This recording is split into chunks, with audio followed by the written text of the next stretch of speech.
Hello, everyone. Allow me to warmly welcome you to today's seminar session, the fourth of the seminar series called Curriculum Studies in Canada. My name is Ying Ma, the UBC Postdoctoral Fellow and coordinator for this seminar series. I feel very happy to chair today's meeting. Today, we are very happy to have Dr. Kumari Beck from Fraser University to give us a talk. And each seminar will be approximately 1 hour, with speakers allotted around 40 minutes to give their presentations, followed by a short Q&A segment.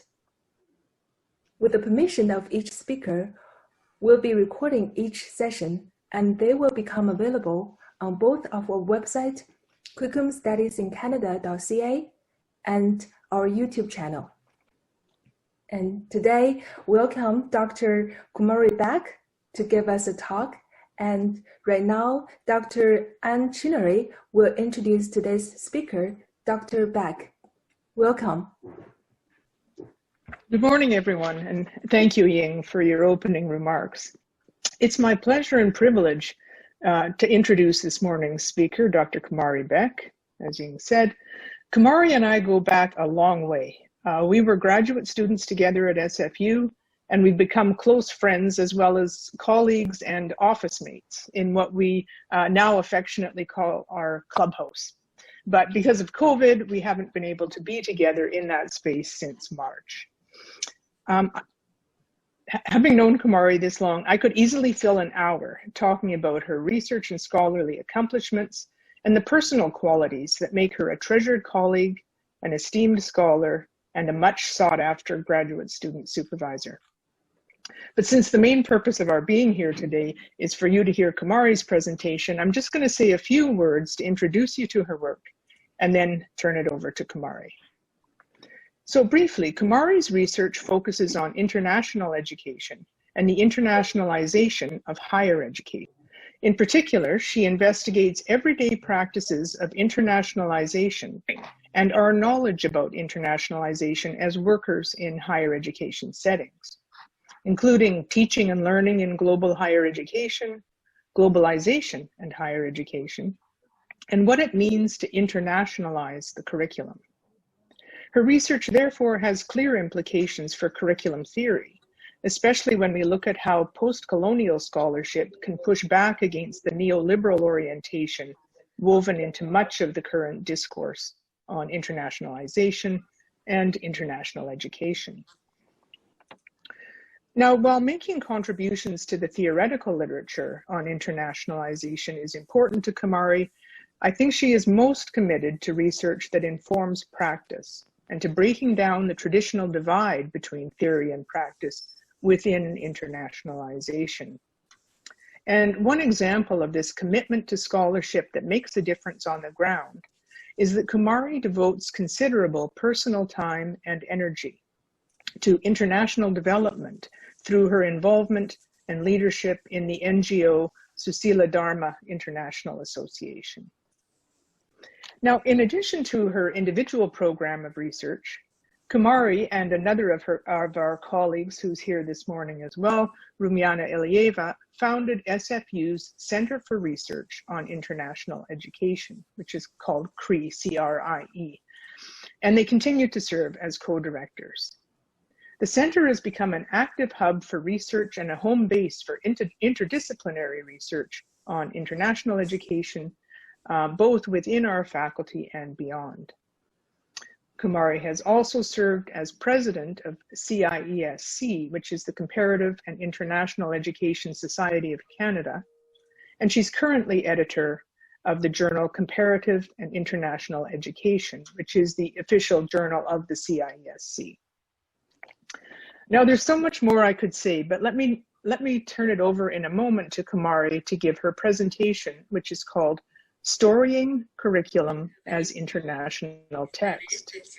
In her paper, Kumari explores Ted Aoki's notion of a curricular landscape of multiplicity in the context of international education.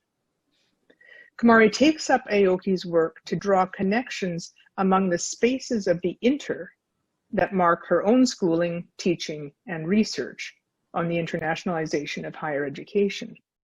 And her paper is also informed by David Smith's work and post-colonial scholarship. So now, Kumari, over to you. Well, thank you, Anne, for the very kind and generous introduction. First of all, I'd like to acknowledge the place that I live.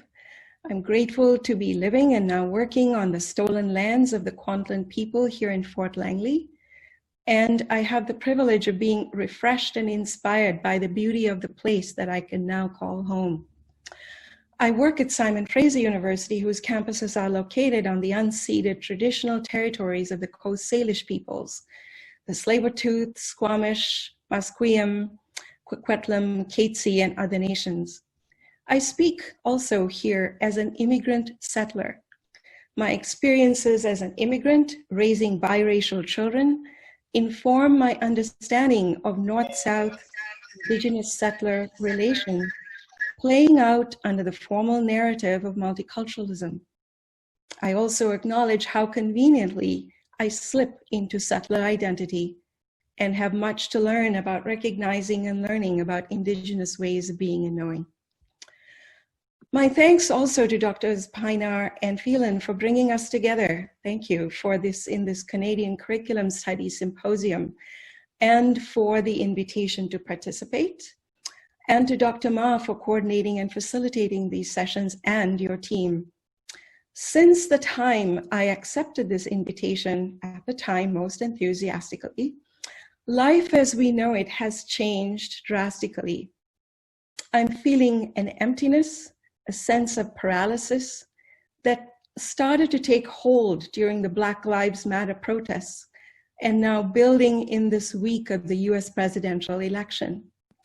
The subtitles in Dr. Pinar's book, What is Curriculum, read like an account of our present moment, the miseducation of the American public, reconstructing the private and public spheres in curriculum and teaching, betrayal, keeping hope alive, and waking up from the nightmare that is the present. The process of writing this paper, which is still unfinished, has been difficult. We are in crises of various kinds, and yet we are trapped within the expectation that we carry on our work in the academy regardless. So yes, I am feeling vulnerable as I gather myself for this presentation and not really understanding fully where this vulnerability resides. I have selected 5 segments from my paper to share with you today. They reflect some of the key ideas that I've explored and I'm still engaged with in my scholarship. I've titled them Preludes. A prelude is an introduction to something more important to come, and I suggest in this case is in the making, unknown. Prelude 1. The winter's evening settles down with smells of steaks and passageways. 6 o'clock. The burnt out ends of smoky days. And now a gusty shower wraps the grimy scraps of withered leaves across your feet and newspapers from vacant lots. The showers beat on empty blinds and chimney pots, and at the corner of the street, a lonely cab horse steams and stamps. And then the lighting of the lamps. That's from T.S. Eliot's Preludes.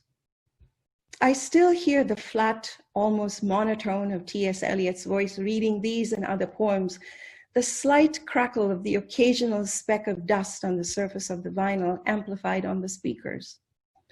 The British Council Library was just a few doors down from my father's photographic studio in Gull Face, Colombo, and he would select an album or two to bring home every week. They were recordings of famous British actors and actresses reading Chaucer, Shakespeare, Wordsworth, Keats, Eliot, G.K. Chesterton, and a host of other poems, plays, and essays. At night, our home was filled with the sound of classical music from our own extensive collection of records. In school, my aesthetic sensibilities were further refined to appreciate the best of British literature, art, and theater, Greek pottery, architecture, and plays, the classics as they were called. the histories of ancient Rome, Greece, and England, and in everything we learned, the canon. I am called into existence and defined by what is now my first language. I would say I had an excellent education that has enriched my life. I was internationalized long before I left home. Along the way, there were some moments of dissonance. The first was at university, where I followed my passion for English literature. University education in my home country is free, which made access to higher education broad-based, but studying English lit appealed only to a very small minority of students, mostly from the capital city and a few other urban centers. I found myself on a campus that better reflected the social groups of the country than I had previously been exposed to in the school I attended for elementary and secondary schooling. As I tried with my fellow English department students to hide markers of privilege and make new friends from other disciplines, I became painfully aware of the costs of my education and the implications of the larger histories of colonialism that had been wreaked on our country for almost 500 years. As the world around me expanded, I was introduced to politics and socialism, class, gender, religious, and other differences that were at play.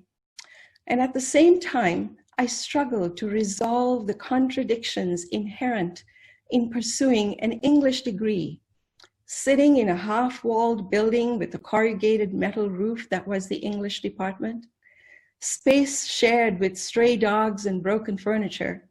We used to call it the doghouse. Around us, we could feel the tensions of social unrest, the undercurrents of student rebellion prevailing from a recent countrywide insurrection, and of ethnic divisions that were to erupt a few years later.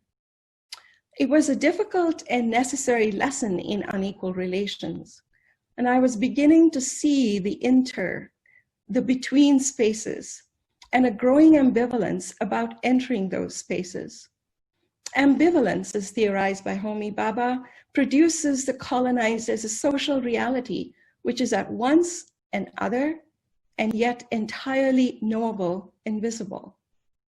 And the otherness, quote, is at once the object of desire and derision, close quote. My growing awareness of these social realities was just that, however, an awareness, but nothing that disrupted my views of what knowledge was worth knowing. My first years of being a teacher in my home country illustrated just how successfully I had become one of Lord Macaulay's children. Lord Macaulay, being a member of British Parliament, a member of, I kid you not, the Board of Control, which supervised the administration of India by the East India Company. Macaulay, on behalf of the British government, inaugurated a national system of education. In his now famous, or rather infamous, Minute on Education, he argued for the importance of establishing, quote, a class of persons Indian in blood and color, but English in taste, in opinions, in morals, and in intellect. To that class, we may leave it to refine the vernacular dialects of the country, to enrich those dialects with terms of science borrowed from the Western nomenclature, and to render them by degrees fit vehicles for conveying knowledge to the great mass of the population, close quote. So I joined that army of happy knowledge conveyors, teaching the curriculum carefully, reproducing the classrooms of my own teachers. The English canon was delivered with passion, and I never yet strayed far from the script. It was a quintessential curriculum as planned. But I, not some distant ministry official, was cementing that plan through mimicry, itself prompted by some unconscious or conscious recognition that I could never be the copy of the original. And this is a quote from Bhabha. Almost the same, but not quite. Almost the same, but not white. This colonial foundation was an important added layering of complex terrain to Aoki's CNI landscape. The coercion to mimic maintains control. Quote, mimicry repeats rather than represents. This recognition that I will never be quite the same maintains the power of the colonial curriculum as planned and the colonization of the mind, referred to by Ashish Nandi, that informs my becoming.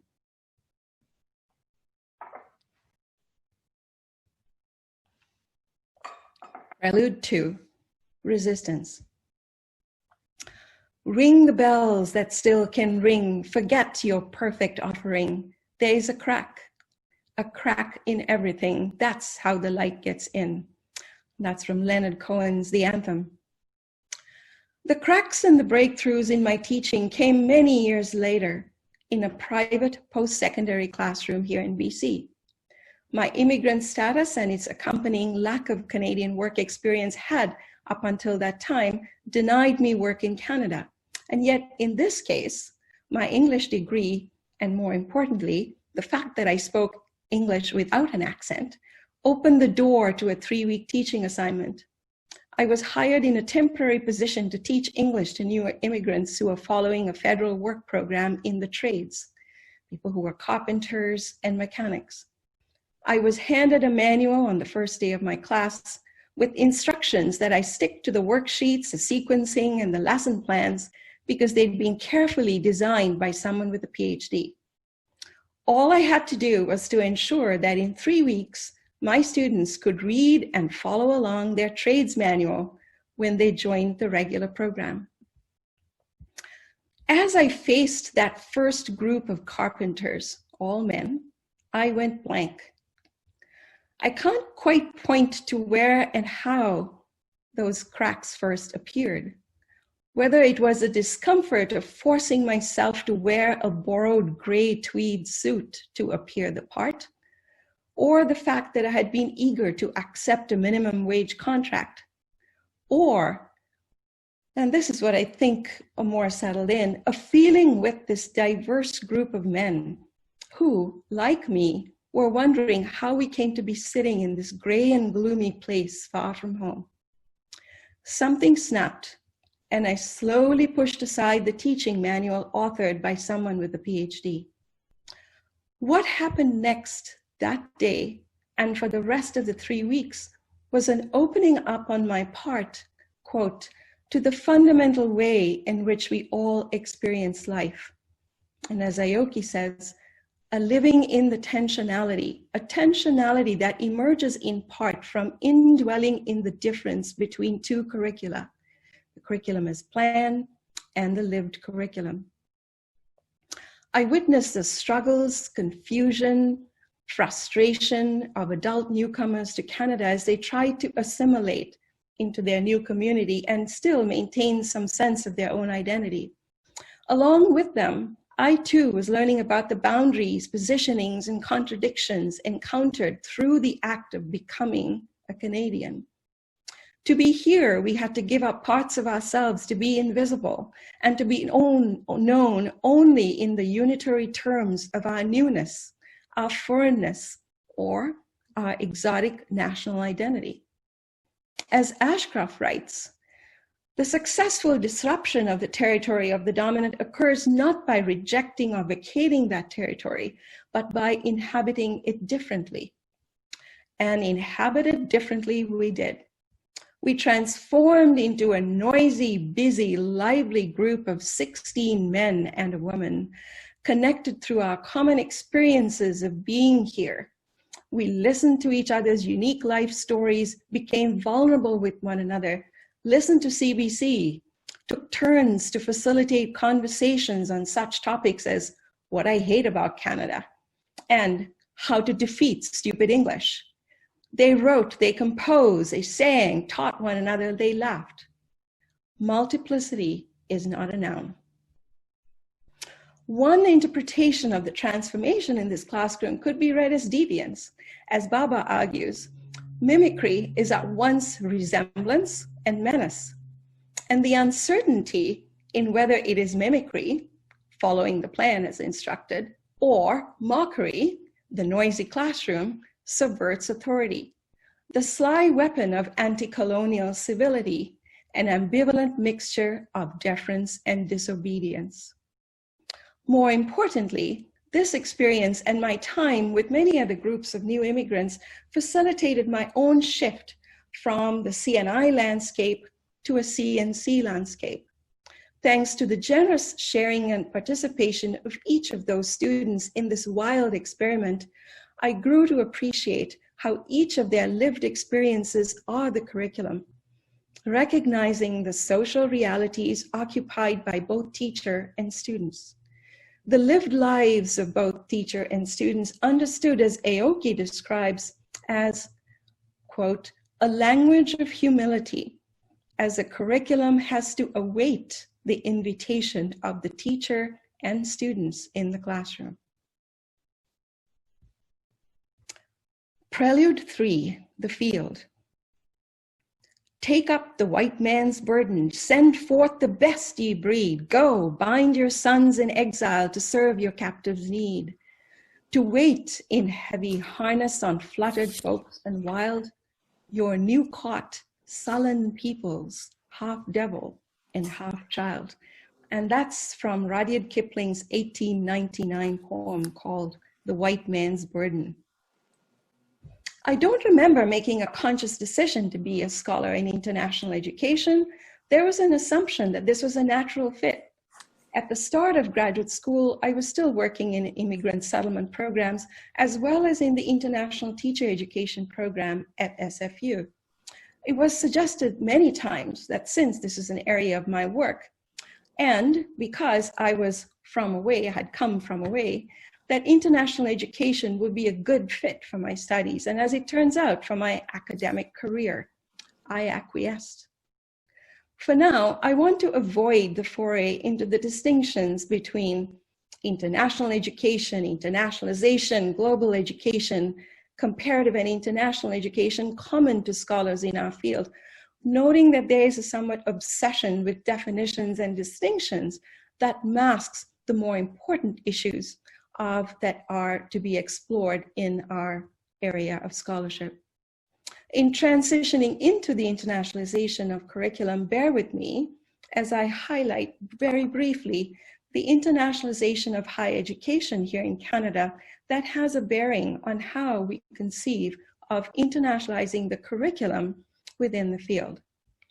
The last 3 decades have seen a rapid growth in the internationalization of higher education, which needs to be understood alongside the conditions of globalization and the consequential market orientation of higher education, colonial context of history, culture, and power, and driven largely by the recruitment of income-generating international students to higher education institutions, mostly in the global north. So international education in the guise of internationalization has become an industry here in Canada and elsewhere. So how did we get here?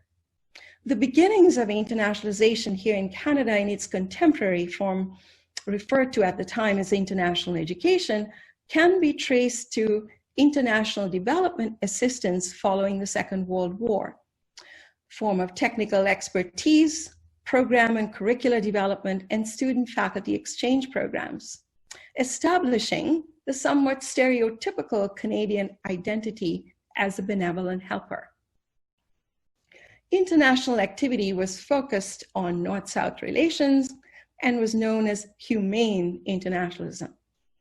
These policies also promoted the inflow of international students from the global South and visits of Canadian faculty to universities in the global South, reproducing colonial patterns of international mobility, the universalization of values and knowledge of the global North, and reifying students from the South as objects of development. As scholars have noted, the implications and ethics of transferring Western technologies into other cultural settings were not discussed in those early days of international education, and colonialism and imperialism are seldom discussed directly, and in the rare instances that they are, international education activities are absolved of such possible negative outcomes. Tracing international engagement from those beginnings through the 1990s, one can see a shift away from a service orientation, itself not without critique, to a market model, the aid to trade. It's no accident, of course, that international education in Canada is listed federally under the Ministry of Trade. This shift, driven at the institutional level through intensified student recruitment, is significant in the way that it has shaped and continues to influence higher education policy and practice, and I would argue the notion of curriculum itself. Developments in higher education appear to provoke innovation and creativity in how we respond to global change, but unintended consequences are apparent, such as the deepening inequities related to access, brain drain for low-income countries, with benefits accruing to universities and nations of the global north, and the reproduction of hierarchical north-south relations so inherent in the so-called neutrality of the knowledge society. There has been a steady stream of critique and calls for change from internationalization scholars, including the growth of a recent group of scholars calling themselves critical internationalization studies, an area of studies that problematizes the overwhelmingly positive, celebratory, and depoliticized approaches to internationalization of higher education. With the onset of the pandemic, the end of internationalization of higher education as we know it may be here sooner than anyone thought possible, and hardly as a metaphor. It is critical, I would argue, that we use this enforced hiatus of mobility as a time for reflection of what internationalization has come to mean, a time where vulnerability arising from the current situation may lead us to important insights about the orientation, direction, and practices of internationalization in the larger context of human relations, colonial violence, human, non-human relations, and planetary destruction. Even with a more radical line of critique calling for the imagining of internationalization otherwise, this discussion and critique has not touched the area of internationalization of curriculum within international education. So as we know, there's an abundance of scholarship on the effects of globalization on curriculum, and also within curriculum studies by scholars such as Ted Aoki, David Smith, Noel Goff, Janet Miller, Hong-Yu Wang, to name a few. But internationalization studies has maintained itself in its own compartment. Conversations on curriculum are dominated largely by discussions on intercultural understanding and competencies, and a celebratory one world discourse that mirrors our own notions of multiculturalism here. So definitions of what constitutes internationalizing the curriculum have largely driven this conversation towards this instrumental orientation. For example, an infusion approach, which is based on the assumption that a curriculum already exists. And an infusion of international or global content will simply internationalize it. Another approach has been to call it internationalized learning.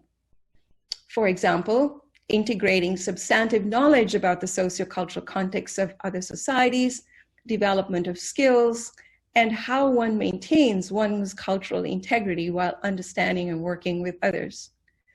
So more recently, Betty Lisk who's widely recognized for her work in internationalizing of the curriculum, has defined it as the incorporation of an international and intercultural dimension into the content of the curriculum, as well as the teaching, learning processes, and support services of a program of study. She explains further, it should be more than just content, that students need to develop their ability to think critically and develop their intercultural competence and their problem-solving skills. So it has come down to this: skills, competencies, and content. Curriculum has become a thing, and teachers are curriculum implementers. All the while, the richness afforded by curriculum studies, flourishing by the way of this opening up of internationalization of curriculum studies, remain largely untapped, ignored, and even deemed irrelevant. You may sense my feeling of frustration and alienation, both as a scholar and as a teacher. Outside of the comparative and international education community, I cannot bring my curriculum studies self to the conferences and journals on international education. And I feel like I'm on the margins of curriculum studies, which is originally my academic home, because the pursuit of my scholarship in international education has meant that I've had to leave behind a more serious engagement with curriculum studies. So navigating the inter in this case has taken a toll.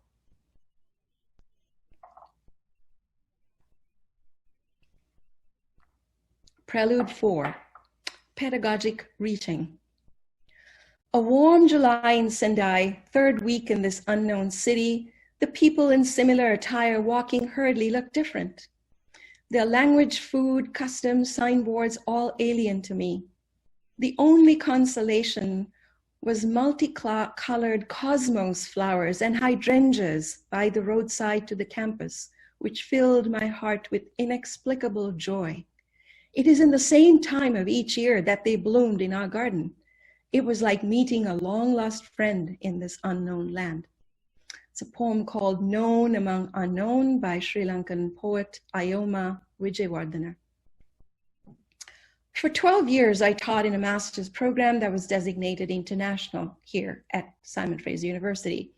That is, it was designed specifically for international students. And the program was a Master of Education in teaching English as an additional language. Students went through the program in a cohort model. I taught an elective course called Current Issues in Curriculum and Pedagogy, which most students in the cohort signed up for. I begin the class, as I do with all of my classes, by asking the students, so what would you like to learn? In many of my classes, the question opens up all kinds of conversations among us and is an important start to building relationships. In this class, however, the question sometimes has this unsettling effect.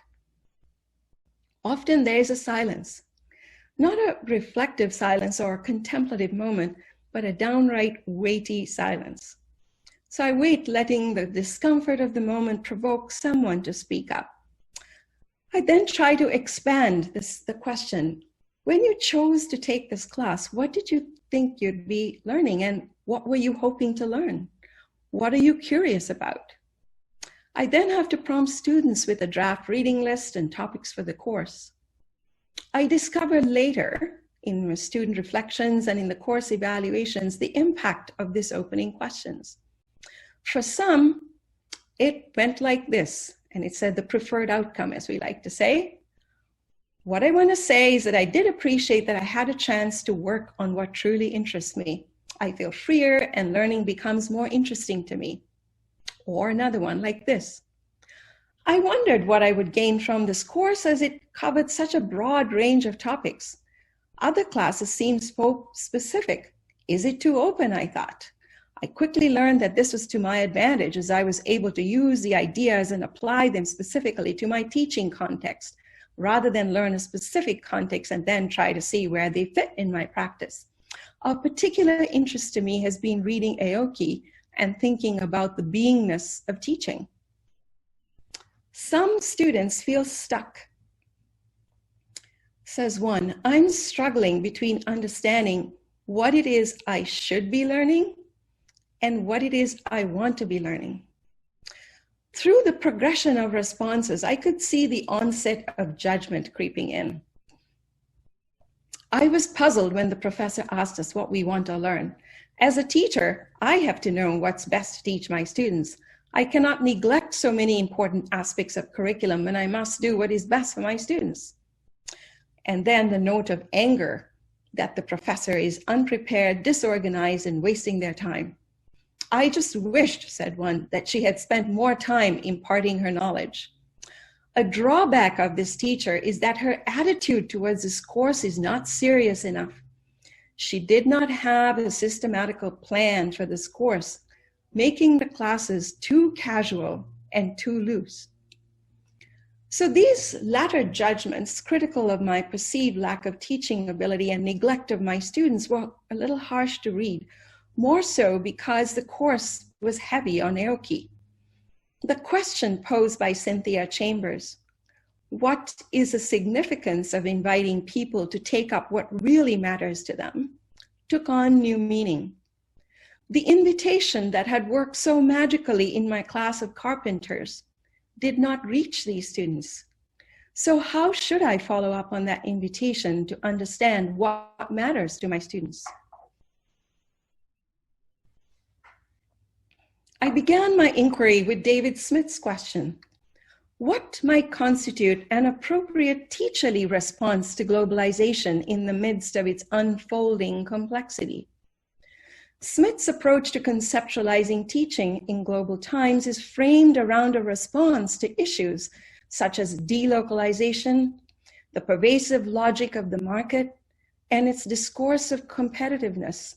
And this is what I found to be really useful, what he calls a frozen futurism resulting from the economic dimensions of globalization. He argues that teaching must follow a living in the now, that is, paying attention to the present. He proposes 3 aspects of teaching in the now. Teaching, he said, must be oriented to the recovery of personal truth. Truth is shared, and finding truth is finding home. The recovery of personal truth is a counter to the disembedding forces and personal diminishment resulting from globalization. Truth as shared refers to a relational orientation. And the third aspect, truth as home, is described as finding oneself at home in the world. Somewhat difficult to relate to for those of us who are mostly find ourselves disoriented and again, finding one's way and finding oneself at home. So grounded in the traditions of hermeneutics, teachers are called upon to be interpreters of culture rather than merely transmitters or managers, and to use dialogue to facilitate the participation of all learners. So my quest to understand more about my own truth sharing and my role as an interpreter of culture at first caused some alarm, as teacher interpretations, or rather misrecognition of culture and cultural difference, are in many cases part of the problem of teaching and learning in difference. These and other questions led me, along with my colleague Rumi Ilieva, to inquire into curricular dilemmas and complexities facing faculty who teach in classes with increasing numbers of international students. We had begun this inquiry a few years earlier with fellow teachers Anne Schofield and Bonnie Waterstone, where we interrogated our complicity in and resistance to neoliberal internationalization through our exploring our third space of teaching. This time around, inquiry was part of a larger, qualitative dominant, mixed method study on critical internationalization, seeking to understand the experiences of faculty, students, and staff at a Western Canadian university. And the study was informed by institutional ethnography, a method of inquiry concerned with the political, economic, and discursive dimensions of social life, which aims to explore an institutional order, in this case, internationalization of the institution, from the point of view of the people participating in and implicated in it. So David Smith's question had led me to return to Aoki. Increasingly, we are called upon to reconsider the privilege of identity in presence and to displace it with the notion of identity as effect. According to this understanding, our identities as teachers or curriculum supervisors are not so much in our presence, rather, our identities, who we are as teachers, are ongoing effects of our becomings in difference. And so I go on to my last prelude, Prelude 5, simply Peter. These are hard paths we tread, but they are green and lined with leaf mold. And we must love their contours as we love the body branching with its veins and tunnels of dark earth. And that's from the poem Waking by David Whyte. Staying with the question of our becoming as teachers, I want to spotlight here the story of Peter, a faculty member in health sciences and a participant in our study on critical internationalization. Peter himself had been an international student and lived in 5 other countries as a student before taking up his faculty position in a Canadian university. Based on his experience, he was an enthusiastic supporter of going elsewhere to learn. For someone who had extensive international experience, however, he did not know the term internationalization and reflected that any activity that involves an international component to it will be part of an internationalization process. He recognized that the boundaries between global and local were blurred and said that almost anything you do will be international at some level. For a university, he observed that it is particularly unavoidable to be international because any knowledge that is being produced in the context of other knowledge, and knowledge today, as he says, is international. This latter belief is a common assumption among our faculty participants, and in a sense, a rather simplistic view of what is normalized and universalized as international. As Noel Goff reminded us, for those of us who work in Western knowledge traditions, a first step must be to represent and perform our distinctive approaches to curriculum inquiry in ways that authentically demonstrate their localness. This may include drawing attention to the characteristic ways in which Western genres of academic textual production invite readers to interpret local knowledge as universal discourse, close quote. There's a rich discussion in curriculum studies internationalization of the global and the local, showing that it must be local first in order to be international. Peter is idealistic about internationalization. He believes that if people everywhere have, quote, to some extent the experience of traveling to parts of the world where culture, language are different, then we will probably have a more peaceful world. This reflects another common view that difference, the exotic other, can only be found outside of one's locale, and that a simple encounter will lead to a deeper understanding of the other. Peter understands international students in depth through his own experience as one. He validates their seeking refuge with each other, emphasizing the constant emotional labor of being different. He says, people like you, people who are like you, they like you for who you are, and where you don't have to either learn something new or pretend that you are something that you are not. Students, he says, they feel isolated and they feel ununderstood and they feel under siege most of the time. Their language is a barrier, their humor is a barrier, their behavior is a barrier. I mean, I still remember, he says, I still feel inadequate, culturally inadequate, very, very often. I asked him how he approached his teaching, and he talked at length about the importance of providing opportunities for students to open up, illustrating, so if I want people to open up their mind, I would try to provide a very diverse group where in some way, acceptance of diversity will be encouraged and rewarded so that people have no choice but to open up. And by opening up, then you learn, and learning is painful and costly. Opening up and being vulnerable is the entry point of learning, but as well, this vulnerability is painful. And it is interesting to me that Peter characterizes learning as painful and costly, a point that he made repeatedly in our conversation, and no doubt something he learned from his own time as an international student. But this is not something he includes in his enthusiastic promotion of international experience.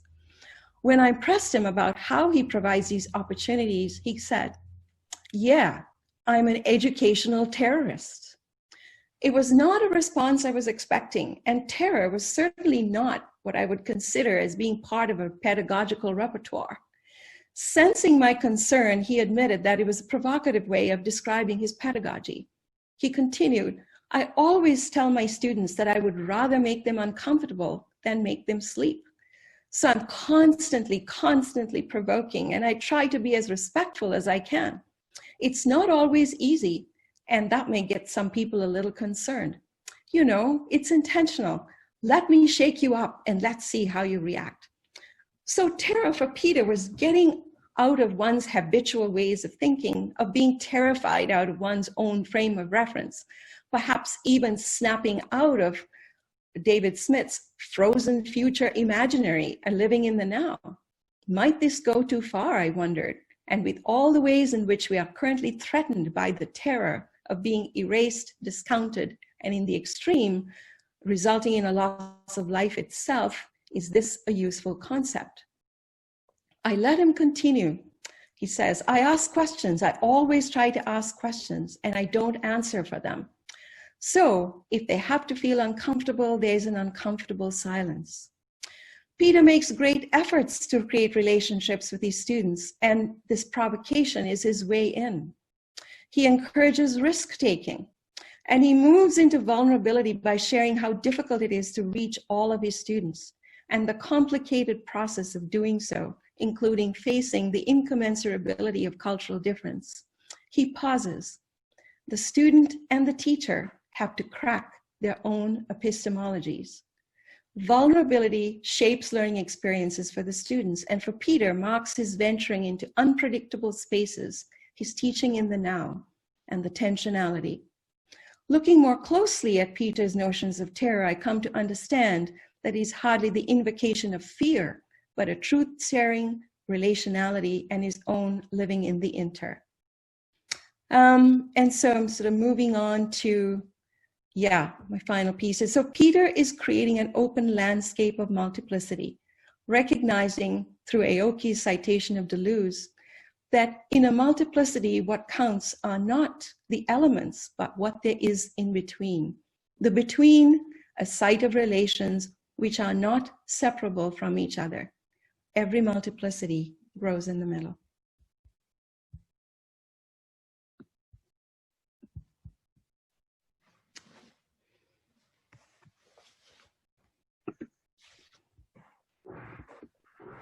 Thank you. Thank you so much, Dr. Kumari Beck, for your very beautiful speech.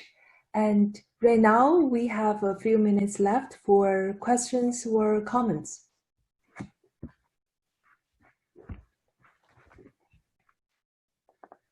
You can just unmute yourself and go ahead.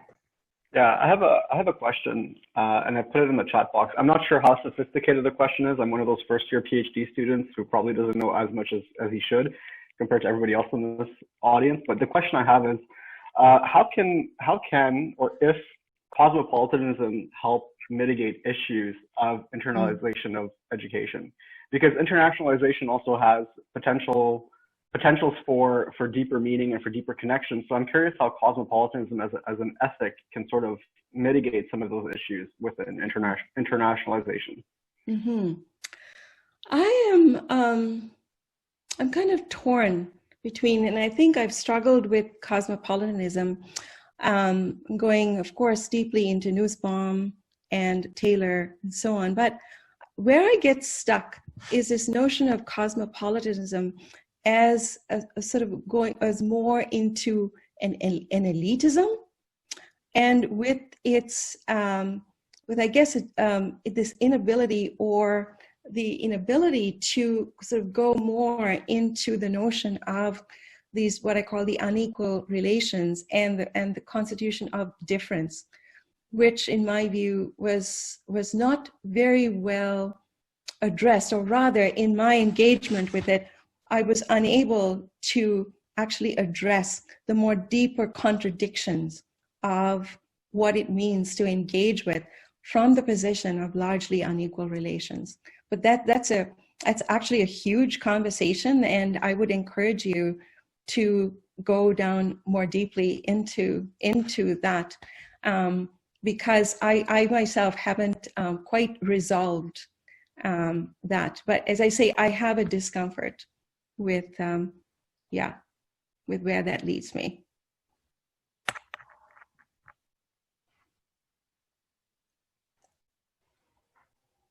So, Professor, thank you for your presentation.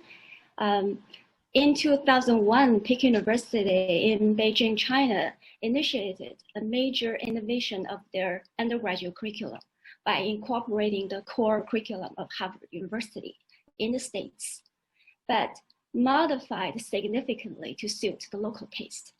For example, the purpose of the core curriculum of Harvard University was to enable students to acquire better appreciation of different approaches to knowledge. Whereas the purpose of the general education program in Peking University was to cultivate talents to meet the demand of society, essentially social construction. So also Peking University adopted different pedagogies. During this process of localization, not globalization, many innovators involved struggled and became frustrated. They wanted to change, but they had to situate within the structure that constrained them. So as you said, local first and global second, kind of. I wonder if we can have a curriculum that can maintain the original flavor as they have wished, not totally changed by local factors during this process of translation from one context to another. To me, there are so many layers in what we could conceive of as even local.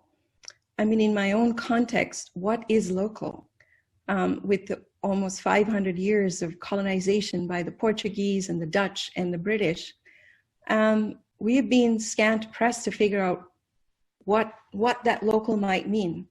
And sort of I wanted to talk about an experience I had where a team of us from SFU went to Sri Lanka, which is, again, my home country, to work on a teacher education program.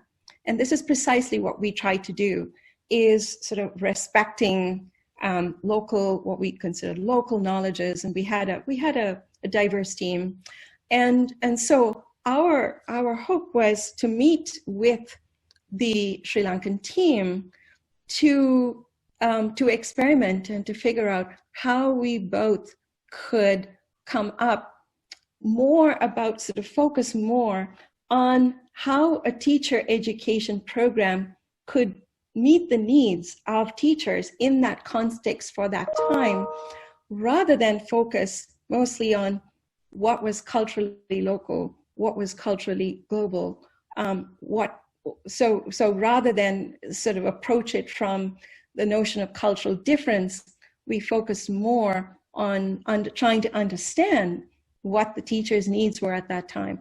So I think in terms of your question, I am more, with my experience, more in favor of, again, theorizing again what Aoki talks about in terms of entering that space of the between, right?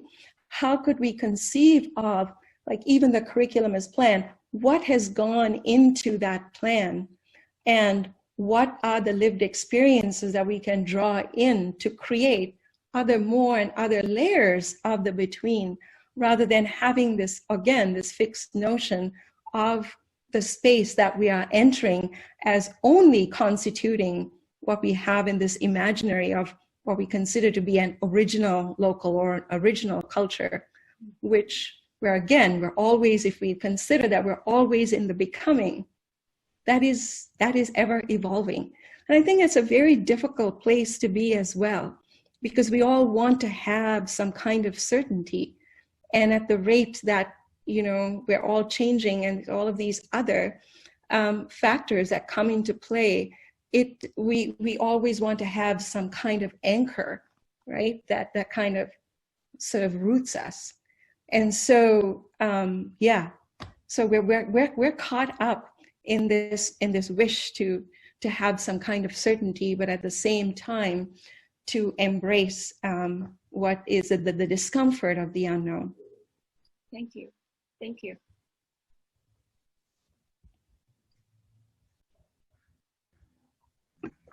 Considering about the time, I think we have one more question.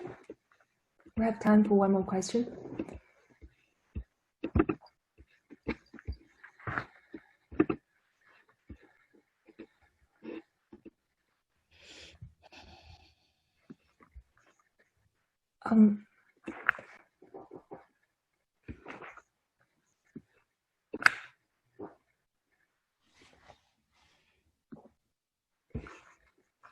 So, Dr. Beck, considering there's no question right now, I have a question, and I think your presentation is very beautiful, and also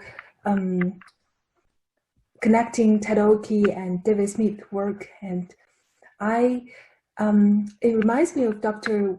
Piner's comment on the future is in the past. We are talking about the David Smith's frozen futurism, and the future is in the past, and the now seems to be like Tadaoki's lingering on the bridge. So it's like the transforming space of the now. And do you think the now is situated in the past as well, or like the now is more in between liminal, unsure space you have to unpack, or like the past, the future, and the now, we tend to understand it in a linear way, but for me, sometimes it's not linear, it's interwoven. So I hope to hear your comments or thoughts. That is such an insightful way of expressing it, because I mean, from my own, experience of what the now is always imbued with the past, but also the now is sort of we can't avoid looking at, how where we are going sort of influences. So this influences how we even imagine of the now, right? So this constant sort of fluidity between even not understanding what the teaching of. So this is why I think this teaching living in the now and the teaching in the now becomes so much a part of what Aoki calls the sort of the reach, the reaching into uncertainty, right? That it becomes, and so this is why I think we fall back on the plan, because it takes a certain amount of energy and awareness and almost a hypervigilance, because our now, the living in the now, is so much factored in with so many external factors that it becomes almost the impossibility of living in the now. And I think that is an area that I'm greatly wanting to sort of continue to explore, because is it unrealistic to be holding ourselves in such great tension that we are taken away from what I think, for me, the grounding piece is the relationality.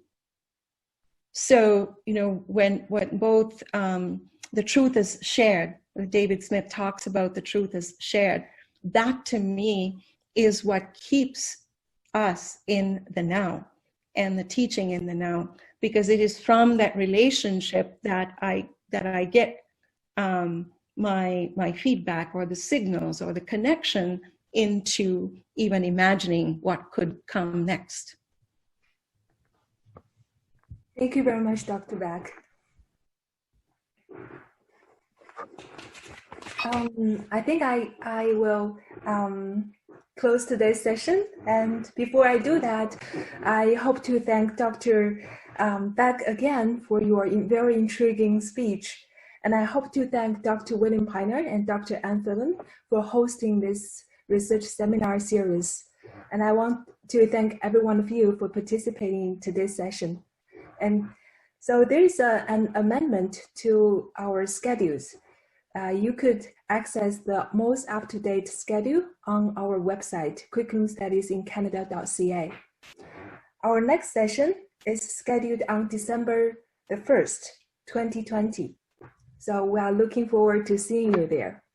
And also, the registration for the 2021 seminar series is now open.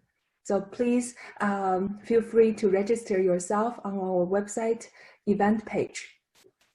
Thank you very much. Have a very good day. And thank you all for coming. Thank you.